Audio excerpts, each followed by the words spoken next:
Hello, everyone, and welcome to the Pash On podcast. Let's get started with your host, Brian Pash. Hi, this is Brian Pash, and welcome to the podcast. On today's show, we have Alex Snyder. He's the CEO and co-founder of Friktionless. Alex, welcome to the podcast. Hey, Brian. Glad to be here again. Well, Alex, you are part of a podcast series that is designed to introduce thought leaders, disruptors, and our speakers at the upcoming Automotive Analytics and Attribution Summit. And of course, you're no stranger to the automotive industry, having worked at retail, having led product at dealer.com, especially with some focus on CRM. And then you decided to create your own company. For dealers who are not familiar with Friktionless, if you had the elevator pitch opportunity, how would you describe the company? Well, Friktionless, first and foremost, is short for frictionless technologies. And that's our mission, is to remove the friction, not just between the car buyer and the dealer, but also between people who work in the store. Everybody's got to work together smoothly to make a deal happen, right? Absolutely. And obviously, dealers are well aware that software isn't typically friendly, especially between different companies. Never heard of that one. So, Alex, you are going to be part of the digital retelling Faceoff. For dealers who don't know what that is, this year at the AAA Summit, we have 4 Faceoffs. These are main stage opportunities. Nothing else will be going on during the virtual conference. 6 companies, 10 minutes to showcase their platform. And then after those 6 companies showcase their platform, we're going to have 30 minutes of Q&A, allowing dealers to call in or message in their questions. Digital retailing is the hot button. Alex, it seems to me that every week a new company pops up, says that everyone else is doing it wrong, and they have the secret sauce. When dealers are trying to improve the retail experience, trying to improve their profitability, trying to make, their employees more efficient, at a very high level, what separates Friktionless' approach from other choices on the market? Well, there's one simple thing I believe that we do a bit different. We include the dealer in the process.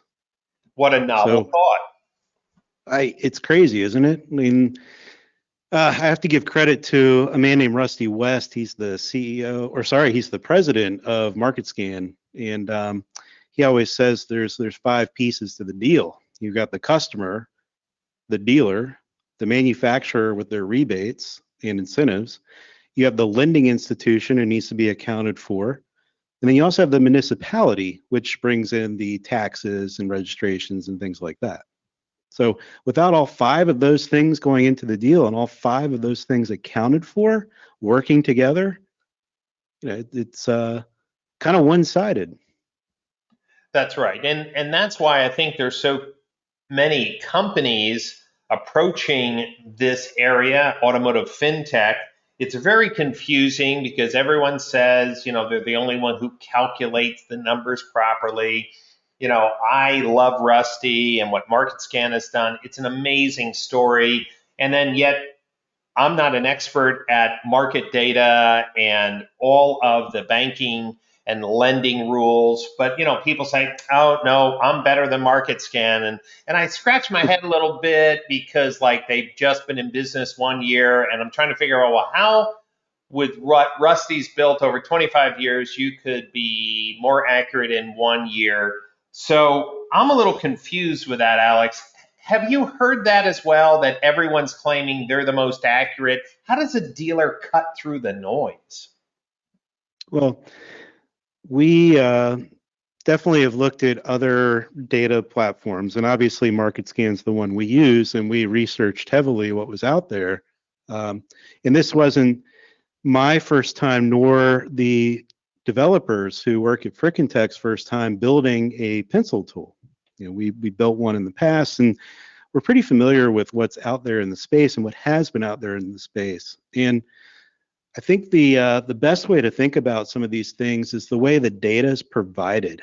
So you can have data that's very raw, and you have to go through and build your own library of definitions for those things. Or you can go out and buy data that's standardized, and you can move faster, and you can account for more situations that may come up. So let me give you an example that might be off the pencil tool path.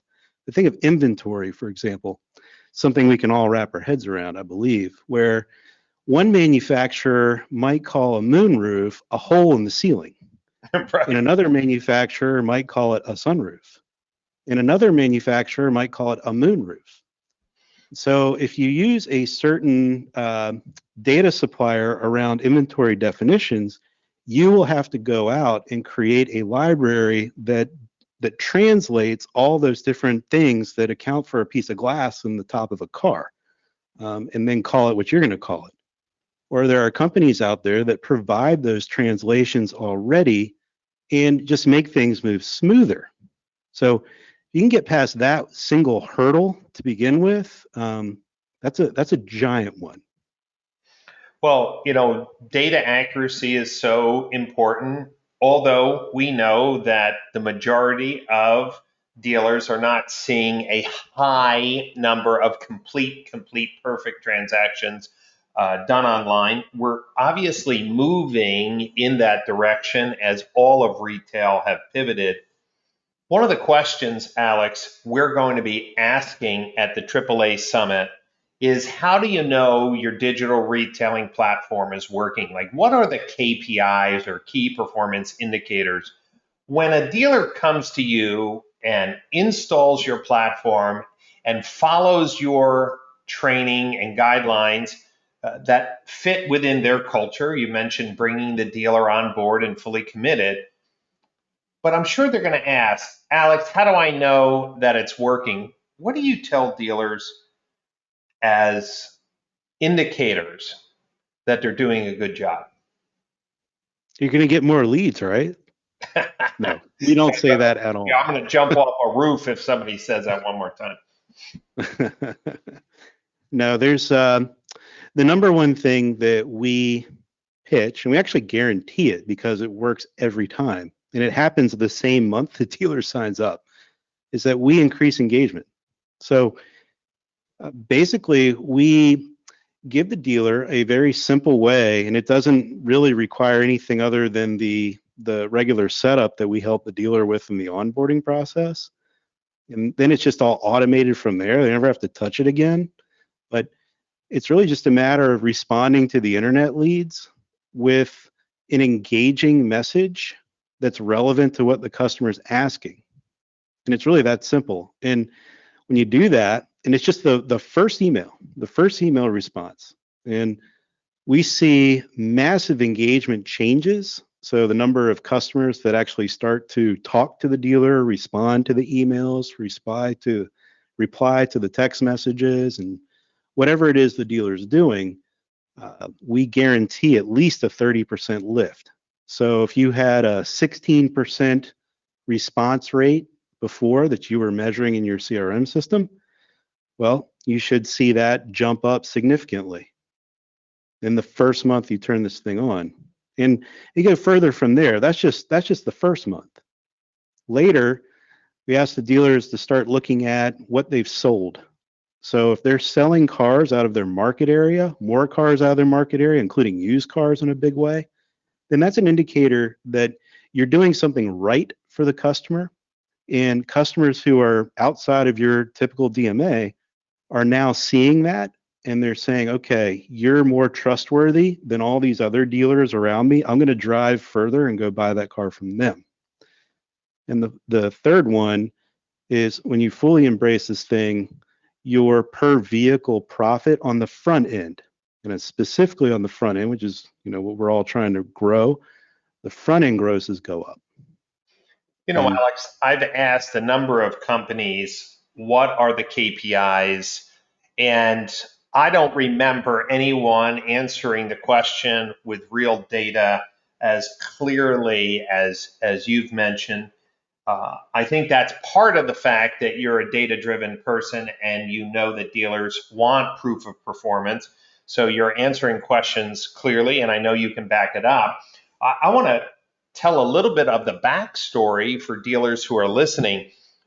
Friktionless started not saying I'm going to be a full digital retailing platform, but really, as Alex mentioned, is a absolutely fresh approach to engaging consumers who do submit a lead to be that first quality response.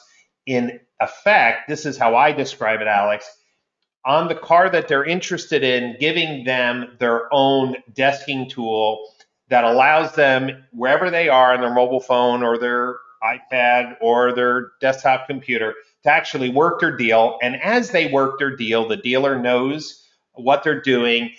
The dealer sees all the changes that they're going through. And it's that initial first wow transparency and the fact that the dealer knows what they're doing that changes that first impression, which gives the consumer the answers that they want and starts to build trust sooner.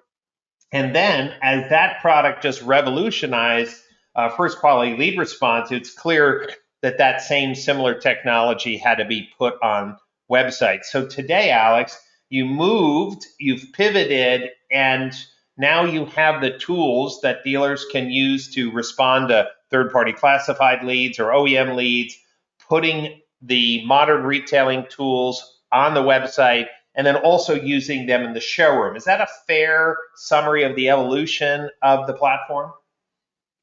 I'll send you your job offer tomorrow. You nailed it, Brian. However, there's one thing that I'd like to clarify a little bit. Mm-hmm. That is that we've never considered ourselves a digital retailing company. We've always considered ourselves an engagement company. And if the dealer happens to put this on their website as well, that's just a bonus. But we're really in it to help the customer, not help the dealer entice the customers who want to fill out the paperwork. We're not going to throw the paperwork in the customer's face first. Right. And isn't that the magic, though, Alex, that differentiates your success story from others? Is that the way you present the data, the way you present the tools to the consumer, they're a little bit more friendly, even fun, and less intimidating. I think your user experience really stands out as possibly, I mean, I haven't done any testing, would be the reason why so many customers want to fill out the information and get the data that they want. How do you internally describe your success, which is very significantly engage consumers when they're introduced to the platform's tools? Well, there's a simple thing that we do in the UI of the tool. So we're here to mimic retail and complement retail. And when you think about the way dealers sell cars, and even the way a private owner would sell his or her own vehicle, there's always a number presentation of some sort. And whether in the dealership you're taking a worksheet and sliding across the desk and then shutting up and waiting for the customer to react. But whenever there's a presentation of a number given to somebody who's going to buy this car, they always have a reaction. And with dealers, typically that reaction is, "Oh my God, this is amazing. This is the best deal I've ever received." Now, usually it's like, I had a different price in mind, or that's too high, or whatever it is. That's not enough for my trade, stuff like that. And so our UI is meant to pull that reaction out of the consumer, and we do it with emoji. So, they give us a smiley face and star eyes and say, "Yes, I want to buy this car," which actually gets clicked on a lot more than I thought it would be. And then another one might be, "Are you serious?" with a laughing face. And that's one of my favorites, is the "Are you serious?" because it tells me right away what I've got with this customer. Okay, I know where they're at. And we also ask the customer when they say, "Are you serious?" to give us a counter offer, which is also a big point. So, and that's how it works in the dealership. And the customer stands up, you've shown them the presentation, we call it, standing them up. And they stand up and say, "Oh, that's too high," and get upset. Well, then you can turn around and say, "Well, make me an offer. What did you want to pay for this car?" It's just retail, and we just do it in a digital format. Well, what I love about the client success stories that you've shared, and obviously we had you featured at the Digital Marketing Strategies virtual live stream conference as well for your, innovation and groundbreaking presentation layer, that customer side of the transaction, is that when dealers lean in, they really see a tremendous lift. Obviously, Matt Haken, a mutual friend from Prestige Volvo, has had a lot of success. Alex, this is a tough question. Is when people leave another digital retailing platform and test Frickin' Tech, what's one common thread that the dealer expresses to you what they love about the change, right? Because it's tough to know if the dealer has never used another tool, how good your tool is. It's a relative thing. Is there any theme or commonality of someone who was on a previous digital retailing platform came to you? What are you hearing? How would you explain that to dealers? Here's the reason why. There's a lot of dealers listening to today's podcast that are not really happy with their tool, but they also don't want to go through the headaches of change. Well, when it comes to the headaches of change, that is something that we try to alleviate in a big way. And I'll come back to answer your question in a moment, because I think it's important to understand that we really focus on being a complement to current technologies. We're not trying to replace things. We make things that you're currently using better. So your CRM, for example, we're not trying to get in the middle or change the process that you have in the CRM. Sure, we're going to change some email templates and things like that, but what you currently do isn't something we're trying to change. We want to be a complement, and we want to get out of the way, not make you have to log into our tool. So we bring everything into your CRM. Everything you need to have to work that customer is right there for you. So again, it's making the headache of change is one that the founders of Frickin' Tech, who were all former car dealers, with the exception of our CTO, we got to have a data guy in here somehow. Right. But we're all former car dealers, and we know what that pain's like. So asking us to change our process, that's and I say our as a dealer, vendor Right. asks us to change. That's BS. That's a red flag. There's something wrong with your product if you're making me have to change my process. So on the other part of your question about when somebody changes over to us, now again, we are here to help facilitate engagement. We're not here to be a digital retailing platform. So again, if the dealer wants to put our solution in the website, and it does look pretty good, I will say, then we're all for it, and that's great. But because we're focused on engagement, and because we understand that you can't just throw a customer into a tunnel that's going to produce paperwork, and maybe somebody's going to buy a car without telling the customer what they're after, that psychological thing that everyone needs to hear before they want to fill in the paperwork, which is this the right time to buy this car? Is this the best price for me? Is this the best payment I'm going to get?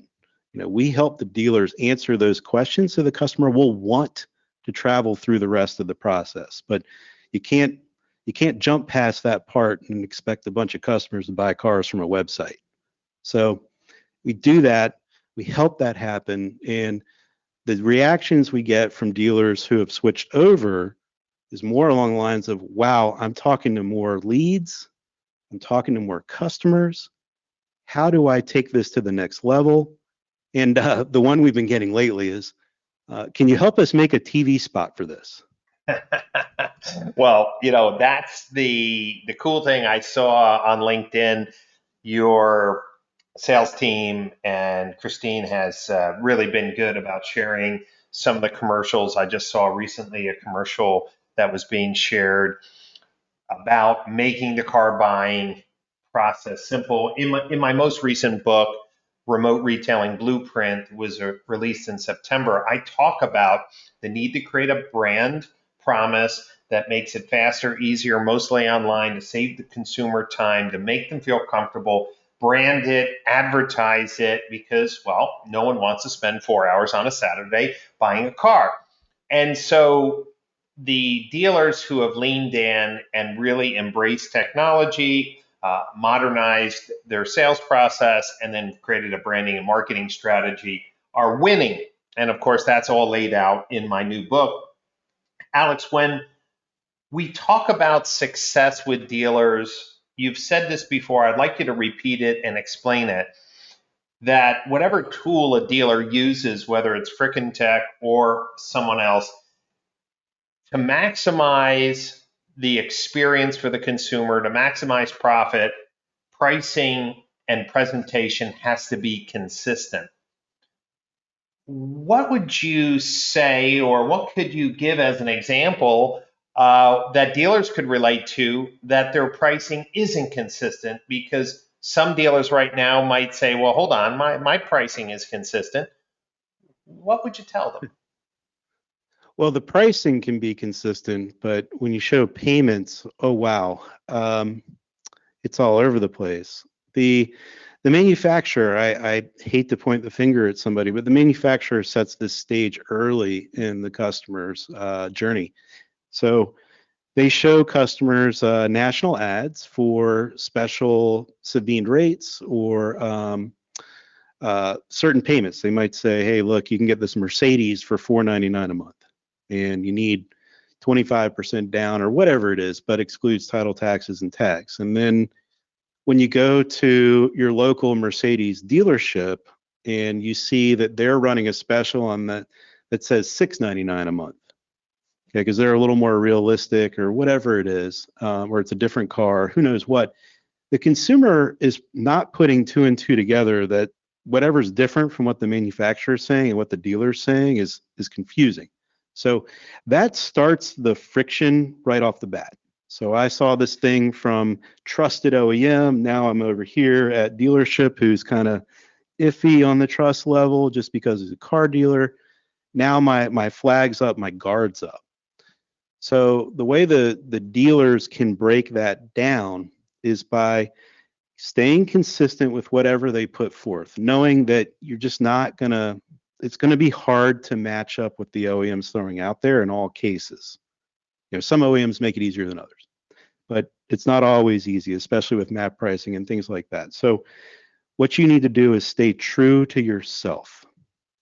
And what I mean by that is when you choose a data provider who is going to show your payments anywhere, whether it's in the digital retailing tunnel that you might not be going down and looking at yourself on a daily basis because payments might change every day, or looking at those OEM or the incentives that might be posted on your website's VLPs and VDPs, and realizing that because the data is not clean on your website provider side or whoever it is you're getting it from, they're stacking a loan and a lease rebate together to show a payment that you can never get to.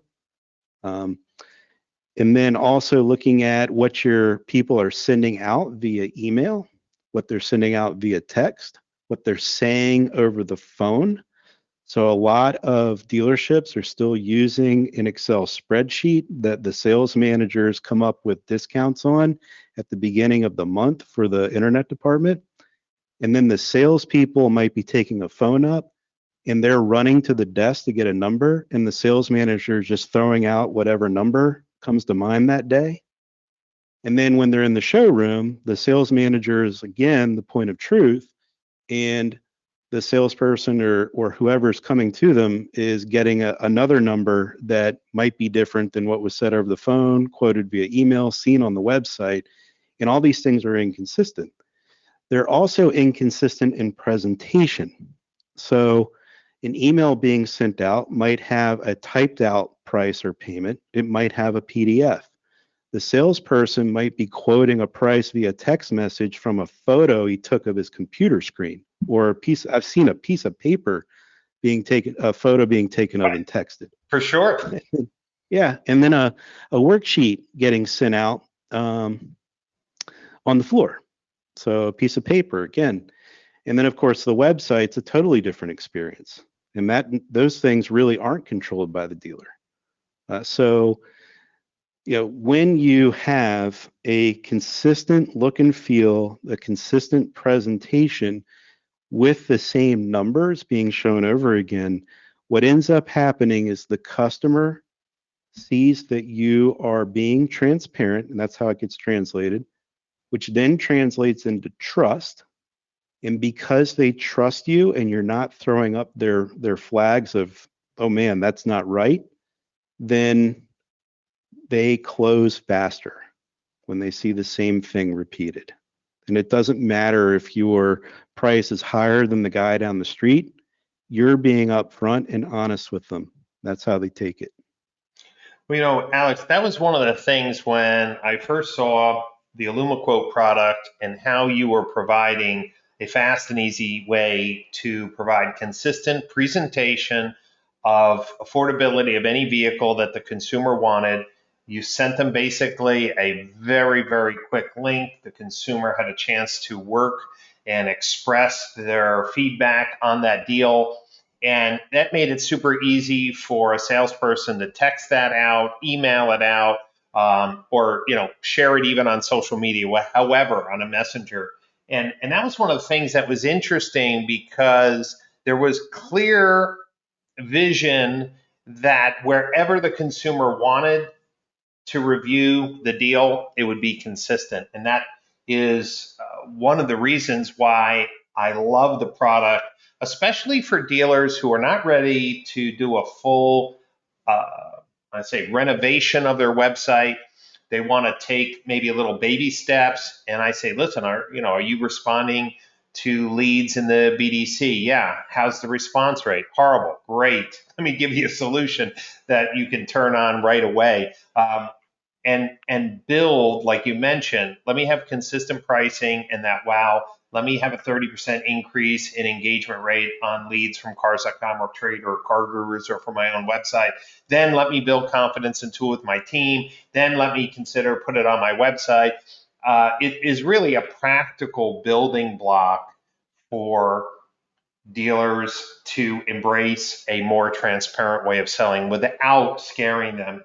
And that's the exciting part about the upcoming AAA Summit, where you and your colleagues in the automotive retail industry have a chance to show dealers your vision for the future of retail. Alex, you're going to be participating at the show, and obviously dealers are going to be able to get a demo. We have the virtual exhibit halls. But what if somebody wanted to see the product right now? How's the best way for them to get a demo leading up to the conference? Well, there's two things we can do for them. They all predicate visiting frickintech.com, Frikin tech.com. And you can come in and we can send you the customer's version of it, and you can play with it on your own time. And that's there for anybody, anytime, even vendors, feel free. Or you can come in and schedule a demo with us. We can show you through the dealer's side of it, which is the cool part, because you get to see how we come up with 500 programs per car per night, or like we like to call it 500 ways to a yes. And be able to see also how all these illuminations that we have on the consumer, which are those real-time stats that we're pulling in on every click they make, add up to a story that you're not seeing in current technologies. So knowing this customer's got $5,000 to put down and they really want $20,000 for their car when they're telling you in the showroom they've got to have $25,000 for their trade, and stuff like that. So we do some pretty neat things and try to give dealers a more relevant way to have a conversation with a customer and maybe give them a slight advantage. I don't know anyone who never wanted one of those. Well, that's music to everyone's ears, and that's why we hold these conferences to discuss the challenges in retail, provide solutions that meet with the dealer's culture and vision for their dealership. I mean, there's not one tool for everyone. I know that there's not one automotive website platform for everyone or one CRM platform, but we are bringing the best of the best together in November. If this is the first time you're hearing about the Automotive Analytics and Attribution Summit, you should know that this is not a 101 conference. This is for dealers who want to get past the basics and really step up and improve their efficiency, profitability, their market share and reach in their local markets. And the great news is it's 3 days of amazing content, keynotes, panels, workshops. And when you purchase a pass to attend the conference, all of the workshops, all of the keynotes, all of the panels, all of the resources will be online for 30 days after the event. So try to attend as many of the sessions live that interest you for what's going on in your dealership, but just know that you can sit down after the conference and invite in some of your sales managers, invite in your service managers to talk through the learnings that are all going to be recorded and available at your fingertips. So make sure you get registered for the AAA Summit. And if this is the first time you're listening to one of my podcasts, you should know that every week I publish a new interview with thought leaders, disruptors, and people who are just trying to help dealers do a better job with their multi-million-dollar investment in their local markets. So look at the dozens and dozens of sessions that we recorded and share on all major podcast channels. Alex, thank you for being a part of this podcast again. I'm excited for your growth, and I want to thank everyone who's listening. I hope to see you in just a few weeks at the upcoming AAA Summit in November.